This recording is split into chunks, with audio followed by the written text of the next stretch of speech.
Hey folks, it's Marvin Cash, the host of The Articulate Fly. On this episode, I'm joined by Cameron Mortenson, the driving force behind the Fiberglass Manifesto. We take a deep dive into all things glass and the past, present, and future of TFM. I think you're really going to enjoy this interview.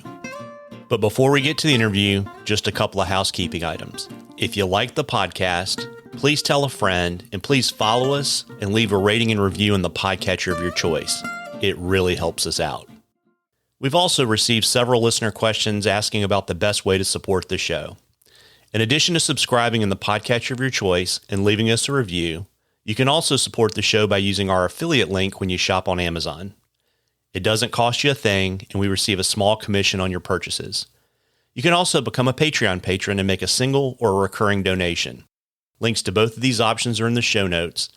There wouldn't be a show without listeners like you, and we appreciate your support more than you know. Now, on to the interview. Well, Cameron, welcome to The Articulate Fly. Hey, welcome. Thank you for inviting me on the show. I really appreciate it. I've been looking forward to it. I sort of feel like I've arrived when I have Cameron Mortenson and the Fiberglass Manifesto on the podcast. Well, I think it's just because I kept pushing you off and my schedule wouldn't work out for us to actually talk. So I'm glad all the pieces fell into place for it to happen tonight. Yeah, absolutely. And, we have a tradition on The Articulate Fly. We always ask all of our guests to share their earliest fishing memory. You know what? Growing up, my dad he didn't fish. And I have like an early memory that we used to, we had a camper and we'd go camping.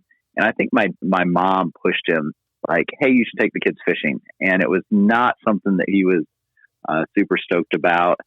And I think that there was something happened with like the worms that he bought, like died and we had to go get more. And he was like in a bad mood about it. But fast forward from there to when we were actually fishing, I remember there was a white bucket. We put some water in it and we kept catching these little bluegills. And we throw them in the bucket, and I think we played with those bluegills in the bucket for like half the day. And I still remember like the fish would kind of swim out of my hands, and then like their fins would kind of spike me in the hand. But it was just like I was so drawn to these like little bluegills in this bucket, and then at the end of the day, we put them back in the lake. So that's the earliest memory of fishing, and then kind of fast forward a number of years, I ended up working at a summer camp in northern Michigan, and there was a lake at the camp that had great fishing. So there was bluegill in there, there was smallmouth, largemouth, there was pike, and there was a group of guys that fished a lot and kind of got into in with them, and we'd fish early in the mornings and a lot of times in the evenings, and it was while I was working there at the summer camp that I started fly fishing. And so I learned how to cast on the lake and had a little foam spider that I was learning how to cast, and I would catch bluegill, and every now and then a pike would come and just snatch that bluegill. And so my rod, would have a bluegill, and you kind of like expect to feel what a bluegill feels like. And all of a sudden that feather light would just like totally go bendo on a 30-inch pike that snatched the bluegill and fight those most of the way to the boat, and then they would either break the line or they would come off, and that poor bluegill was all scarred up from it. Yeah, that's pretty neat. And kind of moving forward from kind of high school forward, who are some of the folks that have mentored you on your fly fishing journey, and what did they teach you? Well, a lot of what happened in fly shops. It was people that I don't even know their names now. When I was just learning how to fly fish, I hung out a lot. The summer camp was just outside of Grayling.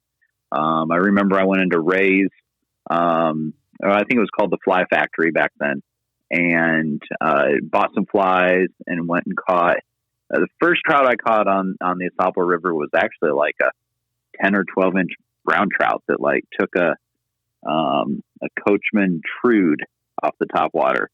And I was just totally stoked and ran back into the fly shop the next day to tell them that I'd caught a 10 or 12 inch fish. And I didn't know it then, because I had just started, but he was like, "Oh, that's a pretty good fish for your first fish."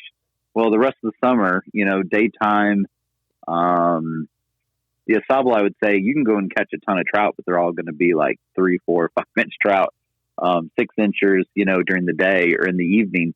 I didn't know then that a lot of times those big fish come out like at night when the brown drakes are out and the hecks are out and you're throwing mice patterns. So it was kind of a really neat first fish, to catch that, 10-inch brown, just total luck, I guess. But it totally got me, stoked about fly fishing. And then there was an old guy in town in Grayling that he tied flies in his garage. Bob Smock was his name. And it's pretty funny because as somebody that's like just getting into fly fishing, and everything I was reading said, you got to have this, you got to have this, all these like latest, greatest pieces of gear. And here's Bob Smock, tying all these traditional Grayling, like Asable river patterns. He was a production tire, but he would also sell flies to just guys that would come in off the street. But I would spend a lot of time in there, and he'd like, you don't need this, you don't need this, you really just need this. Like, he was trying to break fly fishing down to like the most bare essentials of what you need. And like young 17, 18-year-old me was like, all right, whatever, old man. But like thinking back, like he was completely spot on. Like all this extra stuff that I thought I needed, I really didn't need. I needed a handful of flies, and like Bob knew that, and it took me like fly fishing for a number of years to realize how right he was. But as like the one person that I can remember, like a name like Bob, like spent a ton of time with me, taught me how to tie flies, taught me a lot of the techniques of the patterns that originated out of northern Michigan. And just, it was pretty neat to spend time in his shop. Yeah, that's neat. And so were you mostly kind of trout focused early on, or were you chasing smallmouth and obviously steelhead, given the fact that you grew up in Michigan? You know what? Here's the thing that's like I really kicked myself. So I was very, very trout focused, and really thought like all of fly fishing was centered around trout. I went to school in West Michigan, for college, and we had right off the St. Joe River.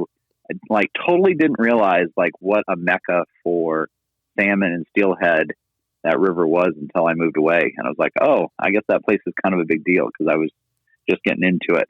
That last year, I think I had a 5-weight, and then my roommate in college had an 8-weight, and I would borrow that and go mess around with it. And I caught a Lake Run brown that was in the Dowagiac River.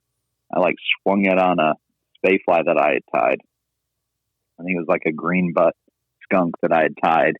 And I was pretty stoked on that. And I was just getting into steelhead when I left, but I still didn't realize like how much that area was like a draw for other anglers, like a destination place to come fish, until I had left.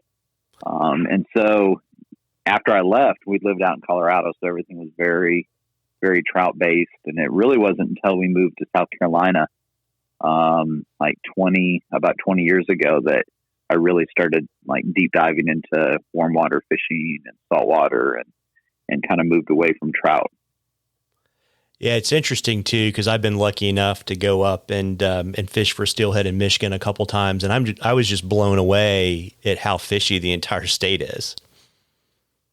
There's so much, and I think that it's much more known now, but I mean, there's absolutely everything in Michigan. And some things that like maybe don't belong there.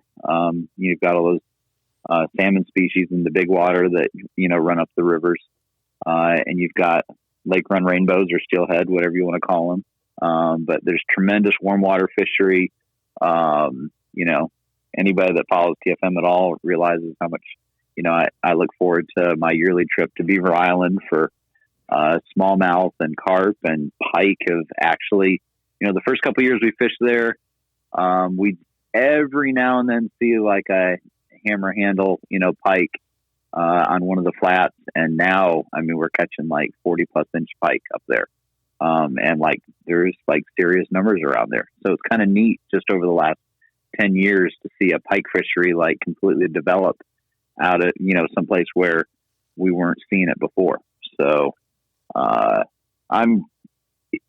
I've always been proud of the fact that I've been from Michigan, and over the years, I've really enjoyed like returning back there several times a year to do different things. And it's a pretty amazing state. There's a lot of fly fishing opportunities that most people don't realize.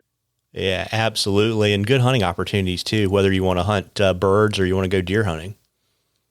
For sure. Yeah. So how did you get interested in fiberglass? My very first fly rod, which I bought out of Skip's Sport Shop, which was in Grayling. And I was looking for a fly rod. I was like 17 years old, no money, working at summer camp for a school scholarship. And so really relied on just my parents, like sending me a $20 bill through the mail every couple of weeks. And I kept going into Skip's because they had an Eagle Claw feather light. It was matched with a Martin fly reel, a little tuna can, I think it was a Model 60. And then there was a cheap level line that was put on there. And so I think the whole outfit was $60. And I would run into town like on my lunch break, and I kept going into Skip, and the same employee like kept seeing me come in there and like fondle this rod. And finally one day he was like, "Hey, can you at least pay like part of it and then just pay it off?" Because he knew I worked at the summer camp. And he's like, "If you can just pay it off this summer, why don't you take it today and just make sure it's paid off, before you leave at the end of the summer."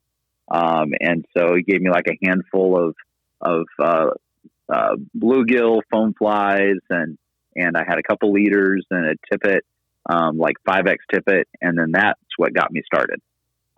And this is like pre-internet. So really anything that I was going to hear about fly fishing, I was going to read either in a magazine or books at the library. And so while I'm like learning how to cast and fish with this fiberglass rod, everything I'm reading about is talking about graphite. And so very quickly, I ended up putting that feather light away, and for a number of years didn't fish glass at all. And just fished, bought and fished a bunch of different graphite rods. And it wasn't until we moved to South Carolina years later, where my wife is from, that I like pulled out the Eagle Claw feather light, and I was like, this is at least fun for, we live just through the woods from my wife's family's pond, which is like this 50-acre pond, and at least be perfect for fishing on the pond. And started fishing that rod and was just really blown away by like how easy it was to cast, and how much fun it was to put fish on it and fight fish on it. And by then, the internet's like alive and well, and started doing, some Google searches about, fiberglass fly rods, and very quickly found the Fiberglass Fly Rodders forum. And that just opened up like a Pandora's box of something completely different in fly fishing that I had learned. And very quickly started, picking up different rods, and a lot of vintage rods that weren't very expensive, everything from $20 to $50 rods, and kind of figured out what I liked and didn't like. And then just started diving deeper and deeper into glass. Yeah, that's neat. And that was probably, so if TFM is almost 13 years old, if my math is correct, that's probably, 15 to 20 years ago. If someone wanted to kind of get into glass now, how would you suggest they do it? Well, it was about 15 or 16 years ago when I first got into glass. And at that point, there was only about a dozen like rod companies, rod makers, and blank makers that were messing around with glass. And so that list was really, really small. And like fast forward to now, and that list, I've got a maker's list on TFM. And that list is approaching 100. And I'm definitely missing. There's some that are out of country. There's builders in Japan. There's builders in Europe and elsewhere that I'm not familiar with. And so now there's a tremendous amount of options. And kind of the neatest thing in all of this is that there still is that $25 Eagle Claw feather light that you can find at Walmart, but you can also spend $1,200 for a Tom Morgan if you want to as well. So there's choices across the entire spectrum for all price points. And kind of something that's really neat along the way is that, 15 years ago, there was a lot of guys that were either building off the same blanks or they were making themselves, like a 7-foot 3-weight, a 7-6 4-weight, and an 8-foot 5-weight. Were kind of the mainstays in contemporary glass. Fast forward to now, and you've got, Chris Barclay building like very specific, technical small stream tools. You've got Mike McFarland that does everything from small stream tools all the way up to 10, 12, 14 weights in glass for tarpon and junglefish. And, and then you've got other makers like Shane Gray that are like using the best blanks from everybody to build, production rods. And then you've got different fly rod companies that not only have like invested in bringing back glass in their lineup or introducing glass in their lineup, but now we're like 2 and 3 generations of what those glass rods are. So the last, 12 years have been really, really interesting to see like how much this niche within a niche of fly fishing has grown and how much interest there is from anglers in fishing glass now. Yeah, it's interesting. And is there, I think I've listened to previous interviews that you basically, went cold turkey glass. And so you don't have any graphite anymore. But is there a kind of a specific application where, fiberglass rods really excel? Well, I would say somebody that's just like very, like their interest is perked. I would always like point them towards like the trout weights. Like if, and when I say trout weights, that's like the 3, 4, 5 weight rods. And that's great for like messing around with everything from bluegill to bass to trout. But those weight rods are like a real sweet spot. They're not going to typically be super long rods. They're not going to feel heavy. You're going to be able to feel all the characteristics of fishing a glass rod. And then once you start there, then it's like, oh, well, I would like, maybe a longer 6 weight for doing smallmouth fishing. And then you're like, oh, I've got, I talked to a guy, did a presentation for a group up in New York on a Zoom call the other day. And one of the guys was going to Mexico the next day. And he's like, I'm taking a glass 8 weight with me because I want to catch a bonefish on it. And so then it's easy to grow from there because you already understand what you like about glass in those 3, 4, 5 weights. And then a little bit better what to expect when it comes to a 6, an 8, a 10 weight fly rod, or even like a 2-hander when you're, with a switch rod. And it gives you a little bit better depth of experience than for somebody putting an 8 weight in your hand or a 10 weight and saying, figure this out. Yeah, it's interesting. It's almost kind of pretty similar probably to the arc most of us follow when we get into fly fishing for trout on graphite. Yeah. And you know what? And I would say as a tool, like a teaching tool, a 5 weight fiberglass rod is great for that because somebody that's new to fly fishing that's learning the cadence and the mechanics of casting is going to feel that rod load easier with a fiberglass rod. And I've watched people that I've fished with, that are all stoked about this graphite rod that they're fishing, this Fax Faction 6 weight or whatever. And I'm watching their casting and their arm is doing a ton of the work. Where with glass, it ends up, you just watch that rod load, you learn the timing of it, and they end up being a great teaching tool because somebody that's new to fly casting can figure out that rhythm of what they should do because they're going to feel that rod on that back cast. They're going to know when that line's unfolded behind them. So when they can need to move forward with their forward cast. So from a teaching tool, it's great, but then, they just end up being great casting tools for people that are accomplished fly casters as well. I might not be able to air out an entire fly line, but, I've seen very accomplished casters that weren't even familiar with glass, hadn't picked up a glass rod in 20 or 30 years. And I've seen them like lay out an entire 8 or 9 weight with a glass rod. So like, if you know how to cast, you're going to be able to figure out that slowed down tempo that you're going to need with glass.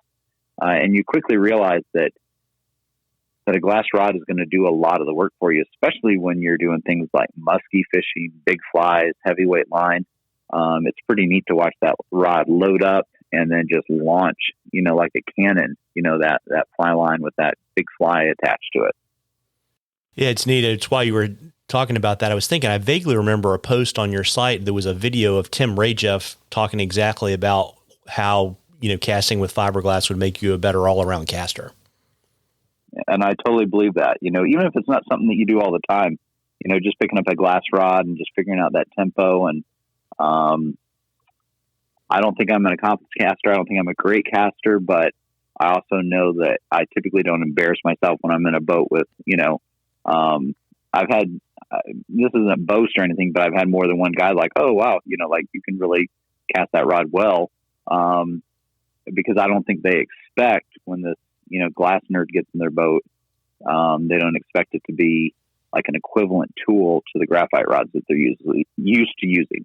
Might not be something that they dig or understand, but at least being able to get in the boat and being able to use it correctly and be able to kind of get the job done is I've always felt good about. And I just know that I feel like I'm a better caster for the time that I've spent with glass rods over maybe not when I've struggled with graphite rods, but I just don't enjoy how much work they take a lot of times to cast.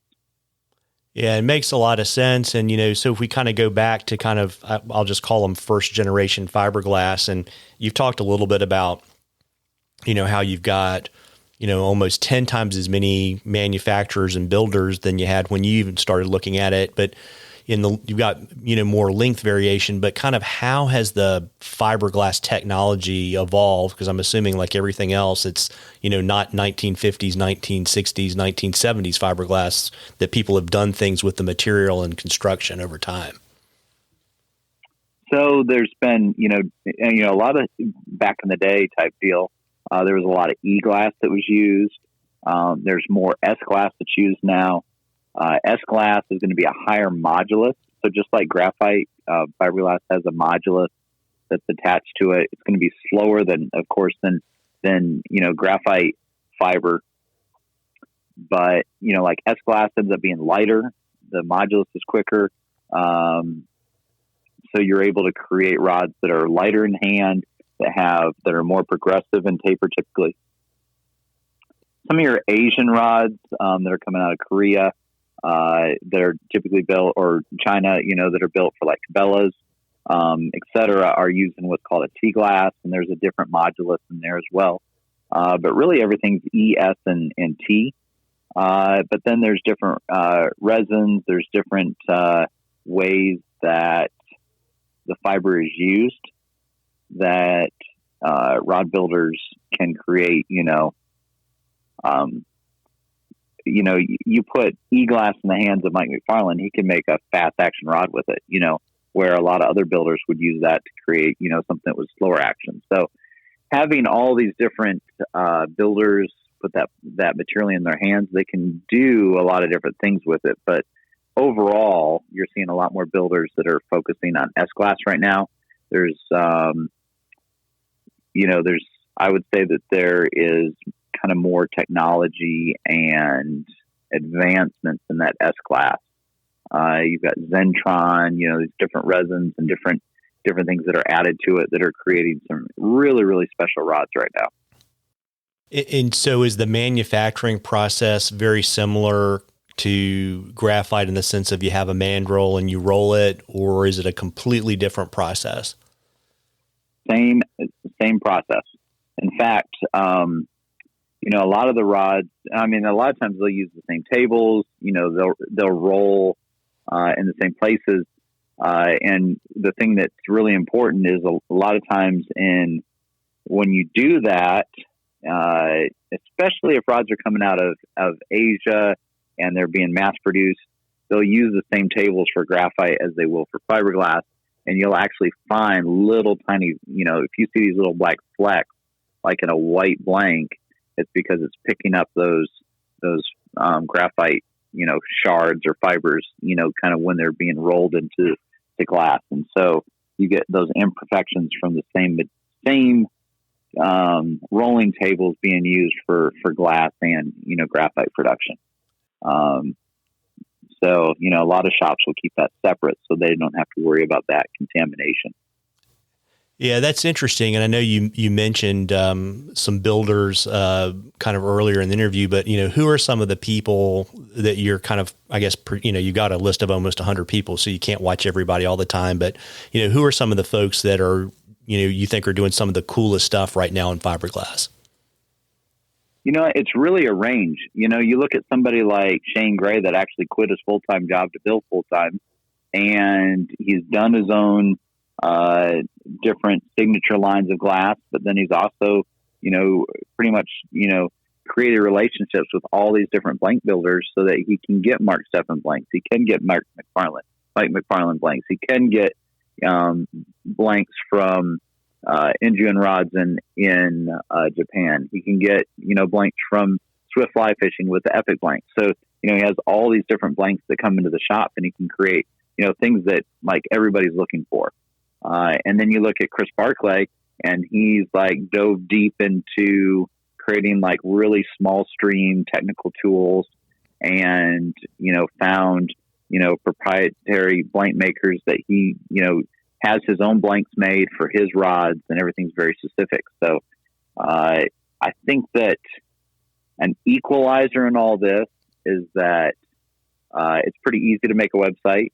But then something that's been really neat to see is how many different builders utilize social media and as a way to tell their story, talk about things that are going on in the shop.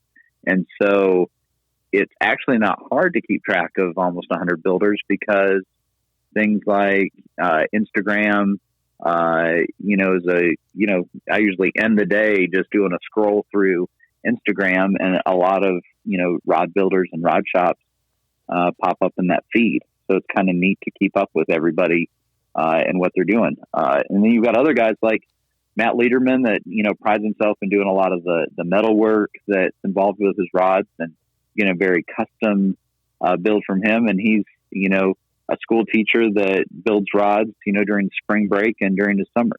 So it's kind of neat to see builders develop a niche for themselves.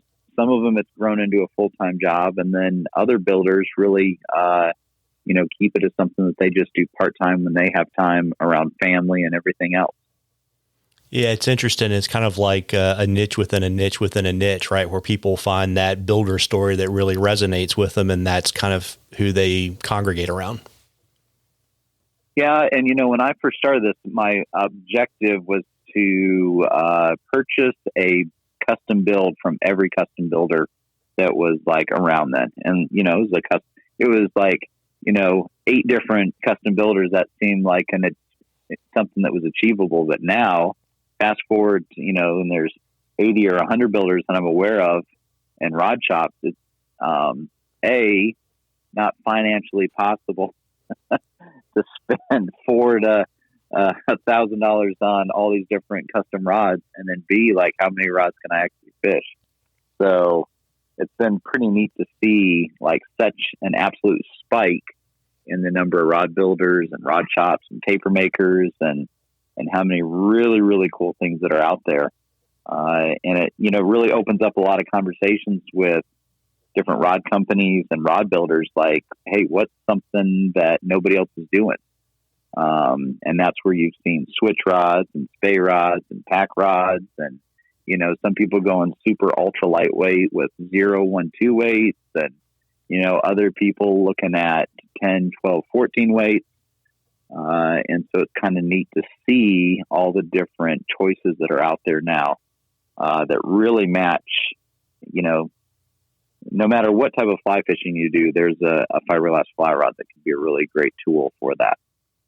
Yeah, that's super neat. And I mean, and part of that is, I know it is an outgrowth of the support that you've given that space through the Fiberglass Manifesto. And I was really curious to kind of, hear kind of the creation story for the blog.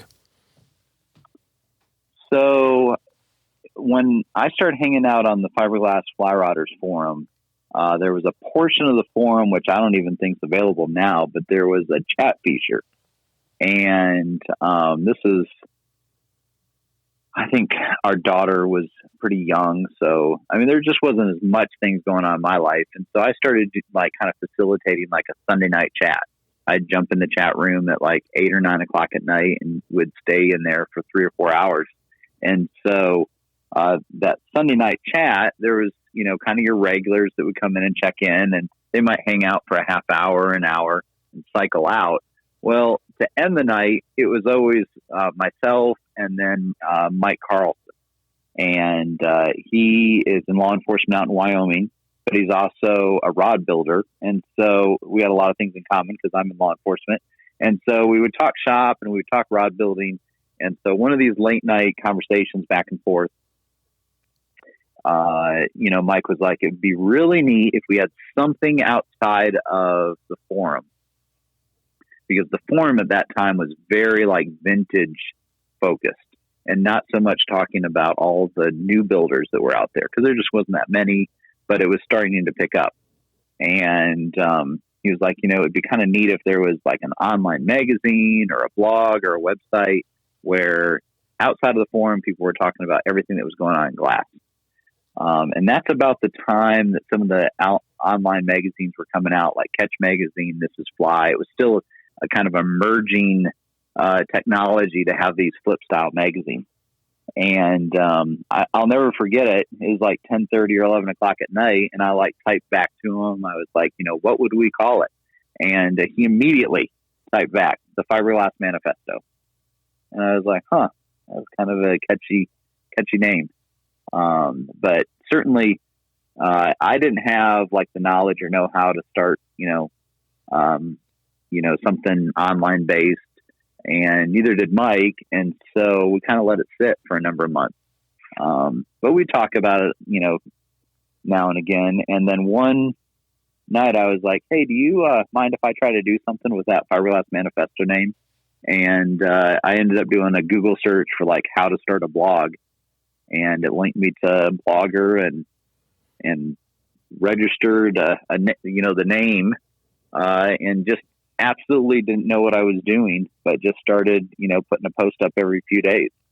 And over time that kind of picked up, and I was, really saw it as a creative outlet for me, and just started writing it, a couple times a week. And then that turned into like almost daily. And then that turned into like daily, a couple posts a day. And, fast forward 13 years, and I think we're pushing like 5,200 posts. Like, it's still going. And, I might not be as prolific as I was, before. Actually, like during COVID, I was able to like start pumping out like 3 posts a day for a while.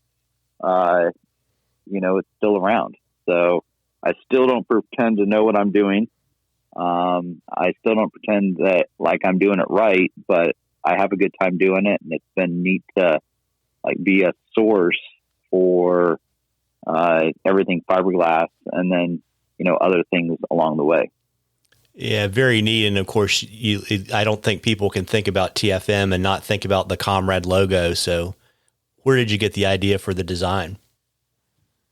So the first logo I started using was Jeff Kennedy was doing a project called Fishing Flies 365, or it was essentially he was like developing a piece of fly art every day for 365 days straight.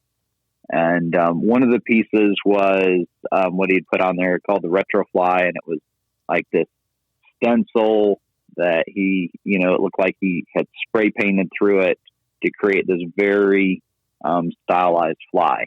And I had been looking for something to put on a t-shirt and just message him, hey, is that something I could use, for TFM? Not even thinking that it would end up being a logo, but just, something to run with. And he's like, oh yeah, go ahead. And, that was like 12 years ago. And fast forward to now, it's like, there's still stuff with Retrofly on it. And then maybe a year or two after that, Rob from Bug Slinger, and I don't know if you remember that brand, but it was an apparel brand, and he was doing all of his own artwork, and he was also working with Buff on doing some of their buffs under like a Bug Slinger logo. And now he works for Boat that makes inflatable and all kinds of different paddle boards. I like sent him an idea one day. I think I'd seen a propaganda poster, and I was like, hey, what do you think about like having a fist holding a fly rod? And, love it if it was very obviously a glass rod. And I was very into JW Young reels at that time, and collecting them. And I was like, it would be neat if there was like this. This is the fly reel. It's a Valdex made by JW Young, like in the 1950s. Do you think you could like create something? Literally 2 hours later, in a volley of like emails, we completely hashed out that Comrade logo and had the Illustrator art, very, very quickly. So over the course of like a morning, we went from idea to like, completed art. And that ended up being a run of t-shirts, actually several runs of t-shirts, stickers. And I'm like beyond surprised that logo has so much draw to it even today. I would love to do a new logo, but I just haven't had the time to concentrate on it. But it's also pretty neat to see like the Retro Flying Comrade logos still like resonate with people so much. And so there's also kind of like, if it's not broke, why fix it type look at it as well. Yeah. I mean, I certainly have seen that out West. I've seen plenty of scoff buttons and all kinds of stuff like that. And, yeah, it is super cool. And, the logo kind of reminds me of, those like college band posters, like before people had, Illustrator, where they would like, make, cut the pictures out and make the band poster or whatever it was. It's really, really cool. Well, and I really always will appreciate Jeff Kennedy and Rob letting me use their artwork. And it's been neat that people immediately connect, TFM to those two logos. Yeah. And it's interesting too, because I mean, I know, you started it to really promote fiberglass, but I kind of remember in the early days, I think there was a large kind of non-fiberglass community that was around you, and like Southern culture was new. There was Gink and Gasoline, and it was a really neat time kind of in the early days of TFM in like Western North Carolina and upstate South Carolina. And, for folks that aren't familiar with that, you want to tell them a little bit about what it was like back then in terms of the community? Yeah. I mean, I think there was a lot going on from like a media standpoint, and everybody was kind of close together, between Charleston, Atlanta, Asheville. I'm in Columbia area, within, 2 or 3 hours of each other, there was an incredible lot of activity that was going on. And a lot of that was playing off of each other too. You had, Paul Puckett doing flood tide stuff. You had Dave and Steve doing, Southern Culture on the Fly. You had Lewis doing Gink and Gasoline. And we all play well together. And so if somebody was doing something somewhere, it was like, there was always this open invite to like, hey, come down there, throw a table up, bring some stickers, and, let's do something. And then Steve had like the perfect like hangout. I don't know if you went to anything that was at the studio, but he did several fly tying events that were just like, bring your vise, bring your stuff you want to tie, and come hang out at the studio. And they're kind of wild times. And, it's kind of neat though, because there was a lot of anglers. I think no matter where you're at, people want to have a club and someplace that they feel like they're a part of. And you see that in fly shops. You see that, and we definitely saw it in Western North Carolina with Scoff. And it was kind of neat that first year that everybody was tying flies. Everything was very like local based. It was trout flies, it was midges, stuff that used on the Davison, stuff used on all the blue line. And then like fast forward 2 years, and everybody's still in the room tying flies, but then everybody was like getting stoked on muskie. And suddenly everybody that was tying midges before is now tying like these huge muskie flies.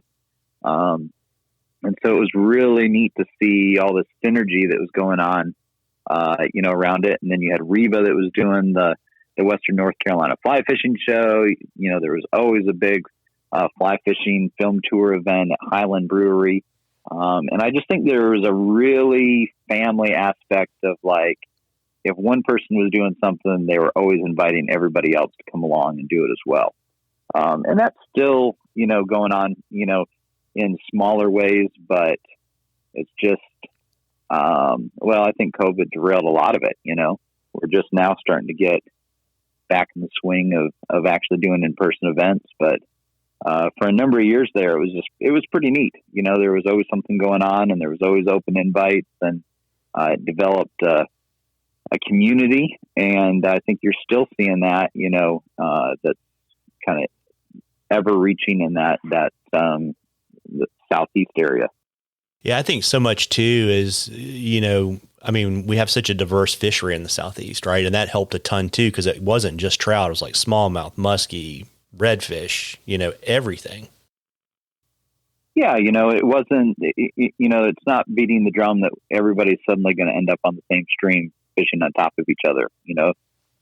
Everybody had different interests, and it was all about kind of holding up all those different fisheries and all the different things you can do. And it was really, I think, opened a lot of people's eyes, like how many different opportunities there are beyond just, fishing native brook trout streams. You've got redfish, you've got striper, you've got shad run, you've got,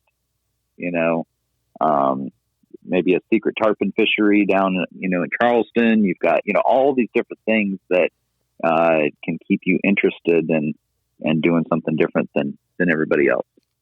Yeah, absolutely. And you mentioned a little bit earlier in the interview that, you literally were Googling how to start a blog. And I was kind of curious, did you just kind of continue for everything that you've done with TFM on the digital media side, teaching yourself, or did you have some folks that kind of mentored you along the way? It was a lot of self-teaching, but there was also a lot of watching what other people were doing. And, that was very somewhat early on in Facebook. I mean, there's Facebook personal pages, but then like business pages, and the whole idea of having like a business page for Twitter. And then there's Instagram that came along, and that's kind of been where I've like focused. I'm not on TikTok. I'm not on Snapchat, but those three platforms, and then just watching those develop, and just really watching other brands and companies that, I thought that they were doing it the right way, figuring that out.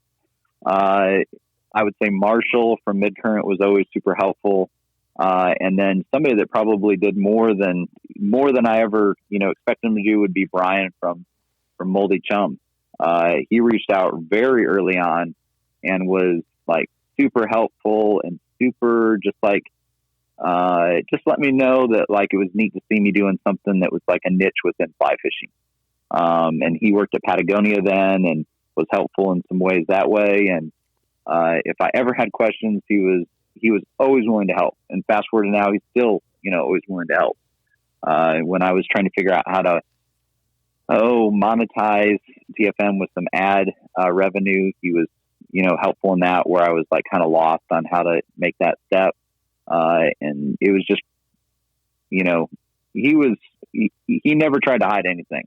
And always been a good friend. And so I appreciate that. So, but it was a lot of like watching what other people were doing. Like sometimes watching other people's missteps. I mean, social media is a weird thing, and learning how to use it and use it correctly. So, is a process, and still learning it today of like what works and what doesn't work. Yeah, it's interesting. Do you remember a particular moment, when you knew you really were onto something really special with TFM? Well, there was one year early on where I didn't even know about what IFTD was then. And Scott Fly Rods announced the Fiber Hammer, which was a glass switch rod. And it gets announced at the show. And that day I get like a dozen emails asking me what I know about the Fiber Hammer. I knew zero about the Fiber Hammer. I had no idea what it was. Didn't know anybody at Scott Fly Rods. And that was a wake-up call for me that if I'm going to be the guy that is trying to be the source of knowledge and like the landing page for people that are interested in glass, then I needed to start doing my homework on and following up on every rumor. I needed to introduce myself to all the different rod companies. And so the next year, I believe it was the next year, I flew out to Denver. I went to IFTD, and I went with business cards. I walked up and down every row and just introduced myself and had a short conversation with everybody there. I think that first year I handed out like 300 business cards. In fact, day 3, I was like hoarse.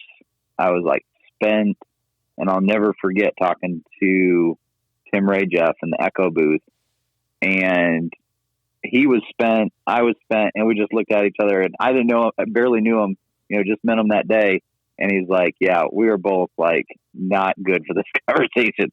And at that point they weren't doing glass. And then like a year and a half, 2 years later, he just like called me out of the blue and was like, hey, let's talk glass.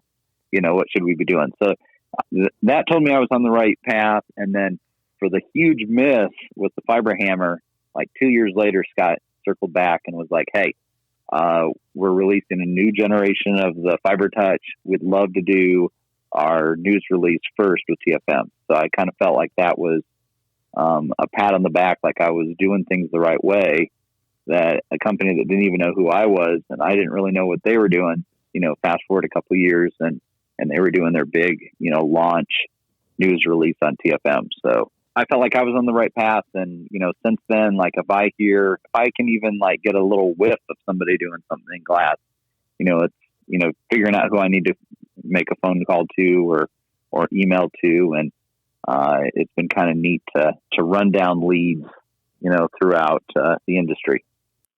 Yeah, it's interesting. I mean, IFTD is like Woodstock. I mean, I don't know, like the consumer shows are fun, but I mean, if you're into it, I just think it's mind blowingly awesome. Yeah. And that first year, like I handed out 300 cards. The next year, I think I handed out like 75, and it was a lot of like reconnecting. And the next year, I think I handed out like 24 cards, because it was like by then, it's a very small industry. You're seeing the same faces over and over.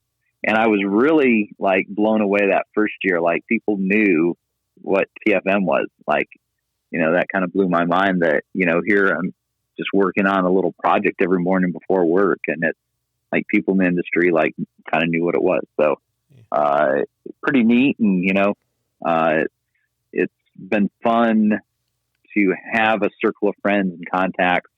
I'm in law enforcement full time, but then to have like a circle outside of that has been, pretty beneficial to me as well. Yeah, absolutely. Do you have a kind of a biggest surprise or biggest lesson you've learned while you've been doing TFM? Well, I think there's a huge, like I said, I don't think I know like what I'm doing or if I'm doing it right, but I'm one of a handful of people that have just kept at it. I've seen over the years, a lot of people reach out and they want to start a fly fishing blog. They want to do something within the industry, and they've got a lot of great ideas. And then, I see them fizzle out, sometimes a few weeks into it, sometimes a few months into it. I think with TFM, like there's a benefit to just keeping at it. I find spelling errors, I find grammatical errors, in the website, every day when I circle back on it, but it's just been something that I've just hammered away on. And it's, given me a ton of opportunities I wouldn't have had otherwise. It's been a great creative release. And so for those things, it's just been, it's been beneficial for me to just keep at it along the way. And I would say for anybody that, has an interest in, doing a creative project like that, like don't get discouraged. Don't look at how many people are reading it today. In fact, like when I first started TFM, like I didn't even know how to figure out, and it was, I would say the internet was still pretty rudimentary when it came to like understanding and attaching like metrics and like how many readers you had. Like I just didn't know for the first couple of years. And then when I did attach it, then it would give me historical data, and I could see like 2 people checked it, 5 people checked it, and then it increased to 30 people, and then it increased, over time, and increased to a couple hundred. And then it was like, 1,200 people a day that were checking into it. And so I might've been discouraged the first couple of years if I knew those metrics instead of just doing it and not knowing if my mom was the only one checking it. So I would always say, like, don't get hung up on how many people are reading it today, because if you keep at it, there's somebody that's going to find the website 3 years from now that's going to circle back and read everything from the beginning. And every now and then I'll get an email from somebody that'll be like, hey, I'm, broke my leg and I've got nothing but time. And I actually just read the website backwards all the way to the beginning. And I learned so much, or, they you appreciate it for what it is. So I would just say, keep at it. There's benefits. It's worth it to keep at it. And it can give you a lot of purpose and focus just to, keep continually like sharpening the knives on, whatever that is that you're doing. Yeah. I think the podcasting game is exactly like that too. I mean, I think you just need to be authentic and you need to commit to consistently showing up. And I think if you do it, it works. If you keep at it, it works. And, like the last go around, the last IFTD I was at, like there was like 3 bloggers, but there was like dozens and dozens and dozens of podcasters. So like podcasters, the new bloggers. And so it's been interesting even since then to see how many of those podcasters are still at it, because I think a lot of people are coming to podcasts now, thinking like there's a pot of gold there and the swag truck is going to back themselves up to your front door and make this big, drop off. But it's the guys like you that like started something, they've continued at it, they've created a schedule with it, and they've kept it interesting, and you develop a listenership, and it's it's the same. It's consistency, and it's just keeping at it. Yeah. And you're going to get better along the way, and you're going to have fun along the way of doing it. And you can't start out worrying about like, is this going to be successful? It's going to be successful if you keep at it. Yeah, it's interesting too. I think the interesting thing, and there's probably an analog in the blog world, but there's a real kind of independent corporate thing going on in podcasting right now, right? And not to say that corporate people can't be authentic, but there's a much more of a kind of what I call stealth advertising approach going on in a lot of places. And it's, it's not just fly fishing, it's everywhere. Right. And that's an interesting thing to kind of watch. Yeah. And, bloggers went through the same thing years ago. Like they were trying to like form these collaboratives. Like, if we had these 10 blogs together, then we'd be able to show these like massive numbers, which then we could get advertisers, and then everybody would get a piece of the pie. And I don't know, I've always felt like just being in charge of me and being responsible for what I'm doing is probably the best way to do this. If I can put content out every day, great. If I can catch up with emails and keep up with that, great. But if I can't, like, I'm just responsible to myself. And I think you're seeing that with podcasts too, where you're seeing these groups of podcasts, kind of roped together, for ad revenue. And I don't know, that's all too complicated for me. And I just felt like that would not be a good fit for what TFM is. And overall, and most importantly, I never wanted to lose the authenticity. I've very much worried when I brought advertisers into it, if people would be, that had read it for 2 or 3 years, be like, oh, well, this was the end game, and just write it off. But I think people understood that. I mean, this ended up turning into, a part-time job for me, beyond what, the 40 or 50 hours, 60 hours I work at work. I was still putting time into TFM, and there was an understanding that, I needed to make a little bit of scratch to cover trips and whatever else, through some advertising, but I've always tried to keep it as authentic as possible as well. Yeah, I think too. I mean, kind of on a related point, I mean, I always am very sensitive to not hacking people's attention, and trying to not, blow the whistle, in kind of, to your point, in an inauthentic way. Yeah, I think it's important. I think people pick that up pretty easily now. And I think, with influencers and everything that social media is, like, I think people sniff through that pretty quick now. Yeah. And so, how has your approach, either to executing on TFM or generating content kind of changed over the arc? I think a lot of it's stayed the same. I mean, I figured out what worked and what doesn't work. And then I get really excited about different ways that content can be generated. I'm working on something that might happen later this year and on a trip. And it's not just, well, let's highlight this fishery for 2 or 3 days, but let's bring a noted fly tyer that's local along and, deep dive into his fly box. And, there's an author that wrote a book about, these native bass species that are there. Let's try to do something with him.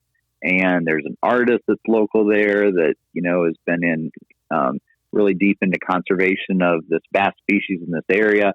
And it's trying to fit all these other puzzle pieces so that it's not just, we did, 3 fun days on the water, but there's all these other, portions of it and ways to highlight it. So, that's been fun.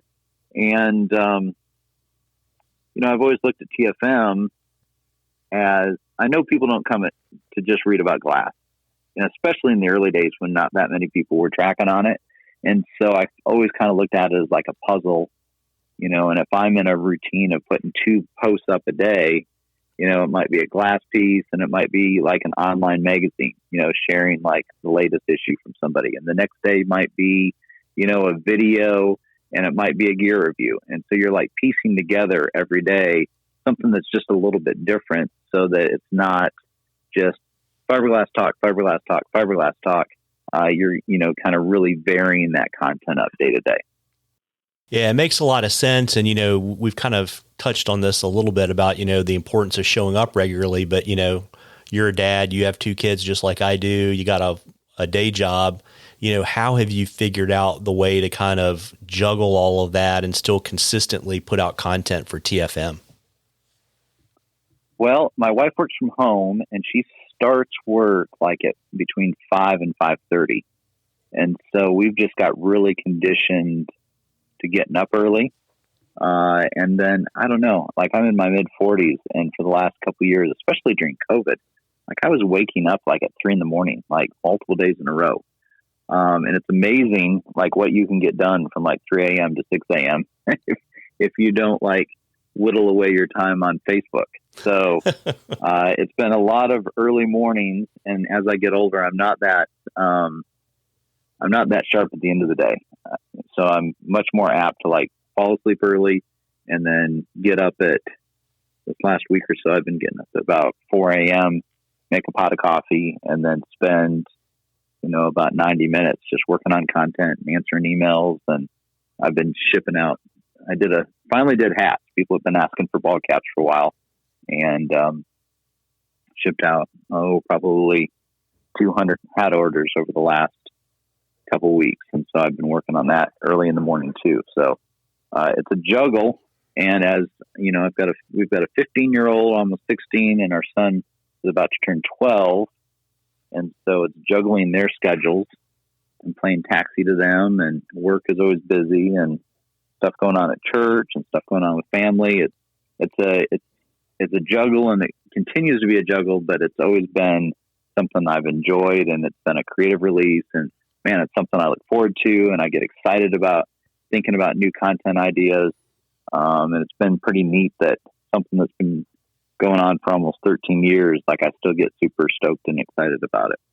Yeah, absolutely. And, what's your vision for TFM, say, in 5 years or 10 years?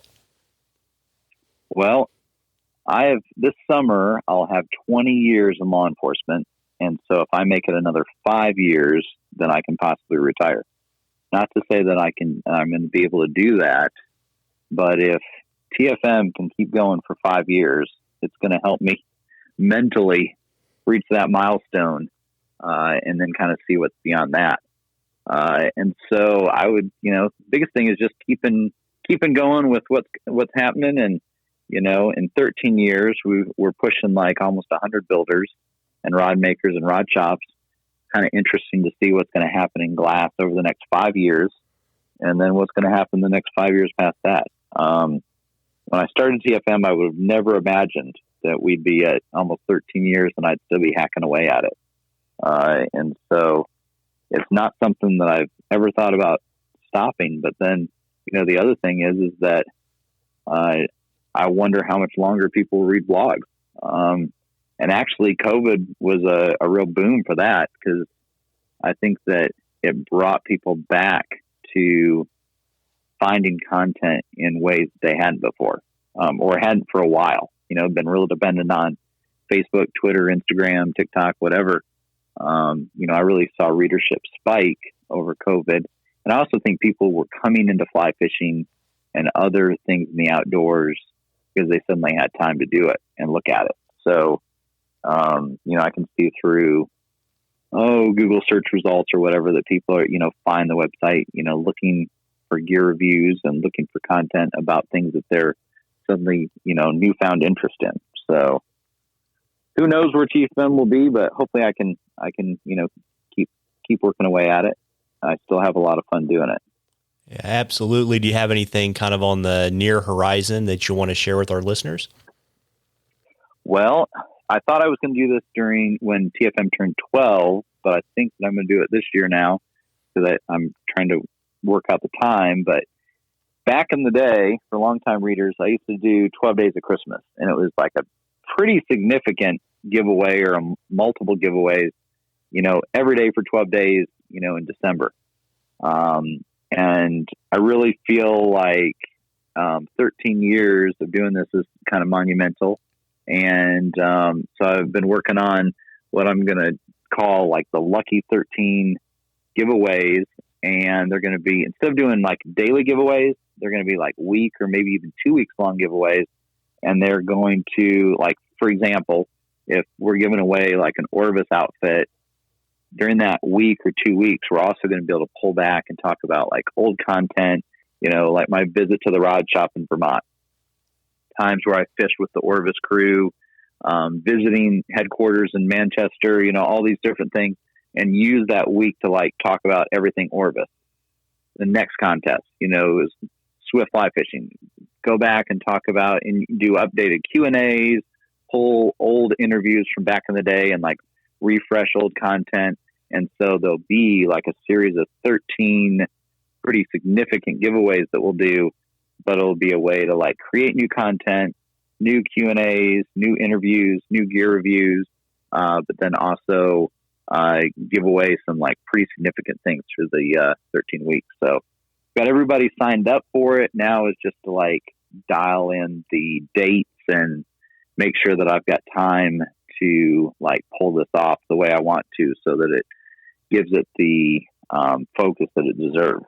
So look for that. I don't have a start date for it, but hopefully in the next few weeks or month or so, we can get those started, and it'll kind of run us right through to the end of the year when TFM actually turns 13. So I would say that's the big thing. And then now that I've been vaccinated and, travel seems like a go again, got some striper trips that are out of state and in state, and my big trip to Michigan this summer, and then talking about maybe doing something in the Southeast and do some native bass fishing. So trying to figure out a way to get to Belize maybe this summer or fall. I'd still love to catch a permit, which I haven't done yet. It hasn't been from lack of trying, but it's been a fun process with that too. So we'll see. We're just keep plugging away at it. Yeah, that's a pretty full dance card. And before I let you hop this evening, Cameron, you want to let folks know where they can find the blog and find you on social media and all that kind of good stuff? So you can check in the website at the fiberglassmanifesto.com. Active on Facebook, active on Twitter. I would say most active on Instagram. And even if I'm not posting something every day, like I try to mess around with stories. I think Instagram stories is kind of a neat way to either share things that I'm doing, and also like I'll grab things that I think are pretty neat along the way on Instagram and share that as well. So always my email, the fiberglassmanifesto@gmail.com. If you've got glass questions, and definitely reach out. I love helping spend other people's money when they have, want a new fly rod and want some direction. Have a good time, helping people with that as well. Yeah, very cool. And I'll drop all that stuff in the show notes. Well, Cameron, I really appreciate you taking some time out this evening to chat with me. It's been a lot of fun. Well, I had a great time too, and hopefully I didn't ramble on too much. Not at all. Have a great one. You too. Well, folks, I hope you enjoyed that as much as we enjoyed bringing it to you. Again, if you like the podcast, please tell a friend, and please subscribe and leave us a rating and review in the podcatcher of your choice. Tight lines, everybody.